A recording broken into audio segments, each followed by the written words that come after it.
நான் சொல்றேன், நீ போட்டியில கலந்துக்க, வெற்றி உனக்கு தான். 15 நாள்ல கத்துக்கிறது என்ன பருப்பு சாம்பாரா?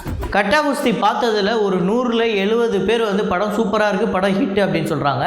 டிஎஸ்பி படம் 90 பேர்கிட்ட 90 பேருக்கு மேலே இந்த படம் வந்து நல்லா இல்லை, இந்த படத்தில் ஒன்றுமே இல்லை, வேஸ்ட்டு தண்டம் அப்படின்னு சொல்லிட்டாங்க. ஸோ இந்த 2 படத்தோட முதல் நாள் வசூல் என்ன, ஆல்ரெடி ஒரு மிகப்பெரிய வியாபாரம் வச்சுருக்கக்கூடிய விஜய் சேதுபதியோட முதல் நாள் வசூலும் கட்டா குஸ்தி மூலியமாக வந்து மறுபடியும் கம்பேக் கொடுத்த, ரொம்ப வருஷம் ராட்சசனுக்கு அப்புறம் மறுபடியும் ஒரு மிகப்பெரிய கம்பேக் கொடுத்த விஷ்ணு விஷாலோட முதல் நாள் வசூலம் எப்படி இருக்குது அப்படிங்கிறத நம்ம பார்க்க போகிறோம். ஸோ அதுக்கு அடுத்ததாக வந்து இன்னொரு படம், படத்தோட பட்ஜெட் அப்படிங்கிறது 10 கோடி, ஆனால் படம் முதல் நாள் வசூல் அப்படிங்கிறது அந்த 10 கோடியோட அதிகமாக இருக்குது. அப்படின்னா அந்த படம் எப்படிப்பட்ட ஒரு வெற்றி திரைப்படமாக இருக்கும், அந்த படத்துக்கு எவ்வளோ பெரிய எதிர்பார்ப்பு இருந்திருக்கும், அந்த படம் என்ன படம், ஸோ அந்த படத்தோட கலெக்ஷன் முதல் நாள் கலெக்ஷன் அப்படிங்கிறது எவ்வளோ அப்படிங்கிறத பார்ப்போம். இது இல்லாமல் ஏஜென்ட் கண்ணாயிரம், பட்டத்தரசன், அப்புறம் காரி, பேதியா, அப்புறம் வந்து திருஷ்யம் 2 இந்த படங்களோட கலெக்ஷனை பார்ப்போம். ஸோ லவ் டுடே படத்தோட தெலுங்கு கலெக்ஷனும் தமிழ் கலெக்ஷனும் பார்ப்போம். ஸோ வீடியோக்குள்ளே போகிறதுக்கு முன்னாடி நம்ம சேனலை நீங்கள் சப்ஸ்கிரைப் பண்ணலாம் அப்படின்னா பண்ணிவிடுங்க, பக்கத்தில் இருக்க பெல் ஐக்கான் அப்படியே ப்ரெஸ் பண்ணிவிடுங்க. வாங்க வீடியோக்குள்ளே போகலாம். நிறைய பேர் வீடியோ பார்க்குறீங்க ஆனால் லைக் பண்ண மாட்டீங்க, ஸோ லைக் பண்ணிவிடுங்க. அதுக்கப்புறம் நிறைய பேர் ப்ரோ உங்களோட ட்விட்டர் கொடுங்க, உங்களோட இன்ஸ்டாகிராம் கொடுங்க அப்படின்னு சொல்லிட்டு சில பேர் கேட்குறாங்க. ஸோ நம்மளோட அந்த சோஷியல் மீடியா ஹேண்டில்ஸை வந்து நம்ம கீழே லிங்க்கில் போடுறோம், கமெண்ட்லேயும் நான் பின் பண்ணி வைக்கிறேன். ஸோ உங்களுக்கு வேணும் அப்படின்னா என்கிட்ட தனிப்பட்ட முறையில் ஏதாவது நம்ம சேனலை பற்றி சொல்லணுன்னாலோ இல்லை ஏதாவது ஒரு கமெண்ட்னாலோ நீங்கள் என்கிட்ட தனிப்பட்ட முறையில் சொல்லிக்கலாம். அப்புறம் வந்து தெரிந்தது கையளவு, தெரியாதது உலகளவு, இந்த டைலாக் நீங்கள் எங்கேயோ கேட்ட மாதிரி இருக்கும், சில பேர் மறந்துருக்க மாட்டீங்க. ஆமாங்க, Baba beat to the A to the beat to the A Baba படத்தோட ரீரிலீஸ், அந்த ரீமாஸ்டரோட வெர்ஷன், அந்த ட்ரெய்லரை வந்து இன்றைக்கி ரிலீஸ் பண்ணிட்டாங்க. நிறைய இடத்துல வந்து ரஜினி சார் வந்து மறுபடியும் அந்த ரீடப் பண்ணியிருக்காங்கல்ல, ஸோ அந்த இதெல்லாமே நிறையா வருது. ஸோ எப்படி இருக்குது அப்படின்னு பார்க்கலாம். அப்புறம் ஐ எம் கம்மிங் அப்படின்னு ஒன்று இப்போ ரீசெண்டாக பண்ண டப்பிங்கில் தான் வருதுன்னு நினைக்கிறேன். ஸோ பாபா படம் வந்து சூப்பர் ஸ்டார் ரஜினிகாந்த் அவர்களோட பிறந்தநாள் அன்னைக்கு வருது. ஸோ இந்த படம் எப்படி இருக்க போகுது அப்படிங்கிறத பார்த்துட்டு அதோட கலெக்ஷன் ரிப்போர்ட்டையும் நம்ம போடுவோம். ஸோ அது இல்லாமல் நம்ம சேனலில் இந்த மாதிரி வெப் சீரிஸ் இப்போ ரீசெண்டாக வந்ததில் வதந்தி, அதுக்கப்புறம் ஆல்ரெடி ஓடிடியில் தேட்டர்லேருந்து ஓடிடிக்கு வந்திருக்கும் அந்த படத்தோட, அதாவது தேட்டரில் பார்க்கும்போது ஒரு ஃபீலும் ஓடிடியில் பார்க்கும்போது ஒரு ஃபீலும் ஒன்று வருது அப்படின்னு சொல்கிறாங்க. ஸோ ஓடிடியில் வந்ததுக்கப்புறம் அந்த படத்தோட ரிவ்யூ பண்ணால் நல்லா இருக்குமா, அதை பார்க்குறதுக்கு நீங்கள் ரெடியாக இருக்கீங்களா? இப்போ அது வந்து நல்லா இருக்குன்னா நல்லா இருக்குது, நல்லா இல்லைன்னா நெத்தி புட்டில் அடித்த மாதிரி நல்லா இல்லை அப்படிங்கிற மாதிரி ரிவ்யூலாம் கொடுக்கலான் இருக்கும். ஸோ அது ஒரு ஐடியா இருக்குது, பண்ணலாமா பண்ண வேணாமா அப்படிங்கிறது ஒரு டபுள் ஸ்டாண்டாக இருக்குது. ஸோ பண்ணலாமா வேணாமா அப்படிங்கிறத நீங்கள் சொல்லுங்கள். இப்போ நம்ம கலெக்ஷன் ரிப்போர்ட்டுக்குள்ளே போயிடலாம். ஸோ திருஷ்யம் 2 படத்தோட நேற்று கலெக்ஷன் பார்த்தீங்க அப்படின்னா இந்தியாவில் வந்து 5,40,00,000, ஓவர்சீஸில் 1,10,00,000, டோட்டலாக வந்து 6,50,00,000 வந்து வசூல் பண்ணியிருக்கு. ஸோ திருஷ்யம் படத்தோட டோட்டல் கலெக்ஷன் ஹிந்தியில், அதாவது இந்தியாவில் மட்டுமே 203 கோடி வந்து வசூல் பண்ணியிருக்கு. ரொம்ப நாளாக காஞ்சி போயிருந்த ஹிந்தி இண்டஸ்ட்ரிக்கு ஒரு மிகப்பெரிய உண்மையான வெற்றி. இப்போ பிரம்மாஸ்திரா கூட வந்து அந்த விஎஃப்எக்ஸு, அதோட பிரம்மாண்டமான மேக்கிங், 410 கோடி மேக்கிங்கு, ஸோ அது மாதிரி நிறையா விஷயம் இருந்தது.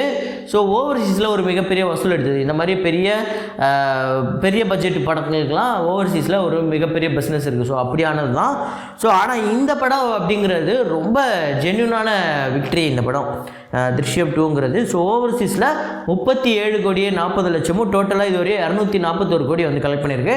இந்த படத்தோட பட்ஜெட் அப்படிங்கிறது 50 கோடி. ஏஜென்ட் கண்ணாயிரம் படத்தோட டே 8 பார்த்திங்க அப்படின்னா தமிழ்நாட்டில் 4 லட்சமும், வேர்ல்டு வைடு 6 லட்சமும் கலெக்ட் பண்ணியிருக்கு. ஸோ தமிழ்நாட்டில் டோட்டலாக 2,74,00,000, வேர்ல்டு வைடு அப்படிங்கிறது 3,56,00,000 வந்து கலெக்ட் பண்ணியிருக்கு. பட்டத்தரசன் 17 லட்சம் வந்து கலெக்ட் பண்ணியிருக்கு தமிழ்நாட்டில் நேற்று மட்டும், வேர்ல்டு வைடு 20 லட்சம் வந்து கலெக்ட் பண்ணியிருக்கு.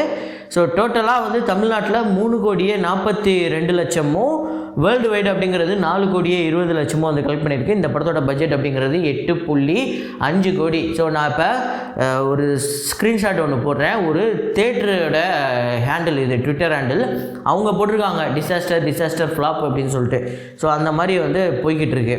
ஸோ அதுவும் இல்லாமல் இந்த படம் இருக்குல்ல பட்டத்தரசன், இந்த படம் வந்து ஜனவரி 3ஆம் தேதி வந்து நெட்ஃப்ளிக்ஸில் வருது, ஓடிடியில் வருது. ஸோ நெட்ஃப்ளிக்ஸில் வருது அப்படின்னாலே மேபி மோஸ்ட்லி நெட்ஃப்ளிக்ஸில் வந்துருச்சு அப்படின்னாலே அது சன் டிவிக்கு தான் போகும், சேட்டலைட் ரைட்ஸு. ஸோ அது சன் டிவிக்கு போகுது அப்படிங்கிறத பொறுத்து வந்து பார்ப்போம். ஸோ காரி படத்தோட டே 8 கலெக்ஷன் 5 லட்சம் வந்து கலெக்ட் பண்ணியிருக்கு. வேர்ல்டு வைடு 6 லட்சம் வந்து கலெக்ட் பண்ணியிருக்கு. தமிழ்நாட்டில் 5 லட்சம். ஸோ டோட்டலாக தமிழ்நாட்டில் 1,85,00,000 வேர்ல்டு வைடு அப்படிங்கிறது 2,01,00,000 கலெக்ட் பண்ணியிருக்கு. 5 லட்சம் 4 லட்சம் இப்படிலாம் கலெக்ட் பண்ணுது. இந்த படத்தோட பட்ஜெட்டில் எவ்வளோ அப்படின்னு பார்த்தீங்கன்னா 5 கோடி 6 கோடி 7 கோடி 8 கோடி, சில படம் வந்து 10 கோடி 12 கோடிலாம் எடுத்துக்கிட்டு இருக்கு. இப்போ உதாரணத்துக்கு நான் உங்களுக்கு ஒன்று சொல்கிறேன். இந்த மாதிரி படம் எடுத்து, அதாவது அந்த படம் ஒரு நல்ல கண்டென்ட் இருக்குது, நல்ல படம் அப்படின்னு நீங்கள் நம்புனீங்க அப்படின்னா, அப்படி நம்புனீங்கனாலே நீங்கள் ப்ரொமோஷனுக்கு செலவு பண்ணிடுவீங்க. ஸோ அப்படி நீங்கள் நம்பலைங்கிறதுனால தான் ப்ரொமோஷனுக்கு இதுக்கு வேறு வேஸ்ட்டாக செலவு பண்ணணும் அப்படின்னு விட்டுறீங்களா என்னன்னு தெரில. அதுக்கப்புறம் ஸ்கேமு. ஸோ இதை கிட்டத்தட்ட நான் ஸ்கேமுன்னு தான் சொல்லுவேன். ஸோ படத்துக்கு பெருசாக வந்து பெரிய மேக்கிங் செலவே பண்ண மாட்டாங்க.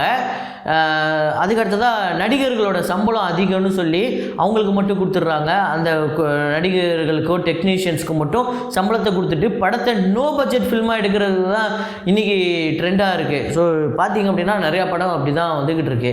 ஒன்றுமே இருக்க மாட்டேங்குது படத்தில். உள்ளே போய் பார்த்தா ஏதாவது ஒன்று, இப்போ ஒரு இடத்துல வந்து ஒரு கூட்டமாக ஒரு 10 பேர் 20 பேர் ஓடி வர சீன்னா, அந்த சீனில் சும்மா ஒரு 4 பேர் 5 பேர் ஓடி வர சீனாக இருக்குது. ஒரு 50 பேர் நிற்கக்கூடிய க்ரௌடு. இப்போ ஒரு திருவிழானா ஒரு 100 பேர் நிற்கணும் அப்படின்னா ரொம்ப கம்மியான க்ரௌடை வச்சு எடுக்கிறாங்க. ஸோ அந்த மாதிரி ரொம்ப சின்ன சின்ன விஷயத்துல எல்லாமே வந்து செலவு கம்மி பண்ணி ஒரு டப்பா படமாக, அதாவது படம் நல்லா இல்லை கதை நல்லா இல்லைங்கிறதெல்லாம் விட்டுருங்க, ஒன்றுமே இல்லாமல் சும்மா சுருட்டி மடித்து இந்தா புடின்னு கொடுக்குறது. அதுக்கு பேர் சுருட்டி மடித்து கொடுக்குறதுக்கு பேர் என்னென்னா, அது உள்ளே நீங்கள் எவ்வளோ போட்டிருக்கீங்கன்னு தெரியாது. இப்போ சுண்டல் இருக்கும், சுண்டலுக்குள்ளே எவ்வளோ போட்டிருக்கீங்கன்னு தெரியாது. பேப்பரை மட்டும் பெருசாக வச்சு சுருட்டி மடித்து இப்படி கொடுத்துருவாங்க. அப்படி கொடுக்கும்போது நம்ம நிறையா இருக்கும் போல் அப்படின்னு ஓப்பன் பண்ணி பார்த்தா உள்ளே கொஞ்சோண்டு இருக்கும். ஸோ அந்த மாதிரி வந்து போய்கிட்டு இருக்கு. ஸோ இவங்கெல்லாம் 5 லட்சம் 10 லட்சம் அப்படின்னு கலெக்ஷன் எடுத்துகிட்டு இருக்கிறதுனால நான் சொல்கிறேன், அர்ஜித் சிங் அப்படிங்கிற ஒரு சிங்கர், ஹிந்தி சிங்கர், அவரோட ரீசெண்டாக ஒரு கான்சர்ட்டு, ஒரு டிக்கெட் விலை எவ்வளோ இருக்கும் அப்படின்னு நினைக்கிறீங்க? அதாவது அந்த மாதிரி ஒரு கான்செப்ட், அந்த மாதிரி ஒரு நாடக சபா, அந்த மாதிரி ஏதாவது ஒன்று பண்ணிங்கனாலே நீங்கள் படம் எடுக்கிற, அதாவது படத்துக்கு போட்ட காசை விட கம்மியாக தான் ஆகும். நீங்கள் படத்துக்கு எடுக்கிற கலெக்ஷனை விட அதிகமாக கலெக்ஷன் எடுக்கும். அதாவது ஒரு டிக்கெட்டு 16 லட்சம் வரையும் விற்றுருக்காங்க இவங்க. அதாவது இந்த படத்தோட மொத்த டோட்டல் பட்ஜெட்டு இவங்க அதாவது உதாரணத்துக்கு சசிகுமார்னு நான் சொல்கிறேன், கடைசியாக வந்த ஒரு 3 படத்தோட கலெக்ஷன் ரிப்போர்ட் எடுத்தால் இவர் ஒரு கான்செப்டில் அதை மொத்தமாக அழுட்டு போயிருப்பார் கோடிக்கணக்கில். ஸோ அந்த மாதிரி வந்து இவங்கெல்லாம் வந்து நாடக சபா பண்ணிட்டு போயிடலாம். அந்த மாதிரி வந்து படம் வந்து ஏமாற்றிக்கிட்டு இருக்காங்கன்னு தான் நான் சொல்கிறேன். சின்ன படத்துக்கு நான் சப்போர்ட் பண்ண மாட்டேன்லாம் கிடையாது. ரொம்ப சின்ன படத்துக்கெலாம் நான் நிறையா சப்போர்ட் பண்ணியிருக்கேன், நிறையா பேசியிருக்கேன். ஸோ அப்படின்னு பார்த்தா லவ் டுடேவும் ரொம்ப சின்ன பட்ஜெட் படம் தான். அந்த படத்தை இன்றைக்கி நம்ம கொண்டாடிக்கிட்டு இல்லையா, அந்த படத்தை நான் டெய்லி பேசிட்டு இல்லையா, அப்படி தான். ஓனாய் படத்தோட டே 8 கலெக்ஷன் பார்த்திங்க அப்படின்னா இந்தியாவில் 2,05,00,000, ஓவர்சீஸில் 35,00,000, வேர்ல்டு வைடு அப்படிங்கிறது 2,40,00,000 வந்து கலெக்ட் பண்ணியிருக்கு. ஸோ 53,45,00,000 இந்தியாவில் கலெக்ட் பண்ணியிருக்கு. 15 கோடி வந்து ஓவர்சீஸில், 68,73,00,000 வந்து இந்த படம் வந்து இதுவரையும் வேர்ல்டு வைடு கலெக்ட் பண்ணியிருக்கு. 85 கோடிங்கிறது இந்த படத்தோட பட்ஜெட்டு.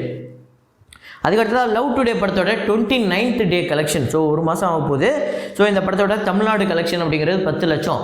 அதாவது இப்போ இதுக்கு முன்னாடி நான் சொன்ன காரியா இருக்கட்டும், அதுக்கு முன்னாடி ஏஜென்ட் கண்ணாயிரமாக இருக்கட்டும், இந்த படங்கள்லாம் 4 லட்சம் 5 லட்சம் கலெக்ஷன் பண்ணுதுன்னா 7வது நாள் 8வது நாள் இந்த படம் ஓடிடியில் வந்ததுக்கப்புறம் 10 லட்சம் இந்த கலெக்ட் பண்ணிகிட்டு இருக்கு. ஸோ அதுக்கடுத்ததாக ஆந்திரா தெலுங்கானாவில் 45 லட்சம். ஸோ ஆந்திரா தெலுங்கானாவில் கம்மியாகி தான் ஆகும். ஏன் அப்படின்னா இந்த படம் வந்து 2 வாரம் ஆயிடுச்சு ஆந்திரா தெலுங்கானாவில். அதனால் இப்போ ரீசெண்டாக தெலுங்கில் ஒரு படம் ரிலீஸ் ஆகி செம்ம ஹிட்டாகி போய்கிட்டு இருக்கு. முதல் நாள் கலெக்ஷனே பயங்கரமாக இருக்குது. ஸோ அதை பற்றி நம்ம பேச வேண்டியது இருக்குது. ஸோ வேர்ல்டு வைடு அப்படிங்கிறது 60 லட்சம். லவ் டுடே படத்தோட டோட்டல் தமிழ்நாட்டில் 62,65,00,000, ஆந்திரா தெலுங்கானாவில் 11,75,00,000, வேர்ல்டு வைடு அப்படிங்கிறது 99,50,00,000. நிறைய பேர் இப்போ தான் 92 கோடி 93 கோடின்னு போட்டுக்கிட்டு இருக்காங்க. ஸோ நாங்கள் சொல்கிறது வந்து ப்ரொடியூசர் ஃபிகர் கிடையாது, ட்ரேட் ஃபிகர் அப்படிங்கும்போது மேபி இதுலேருந்து 1 கோடி 2 கோடி முன்ன பின்ன இருக்கலாம், மேபி 100 கோடி ஆயிருக்கலாம், இல்லை 98 கோடியாக இருக்கலாம். ஆனால் அதுக்குன்னு 10 கோடி 20 கோடி இதுலேருந்து வித்தியாசம் ஆகாது. இந்த படம் அந்த 100 கோடியை வந்து ரீச் பண்ண போகுது அப்படிங்கிறது தான் உண்மை. ஸோ நாளை கழிச்சு இந்த படம் ரீச் ஆகிடும்.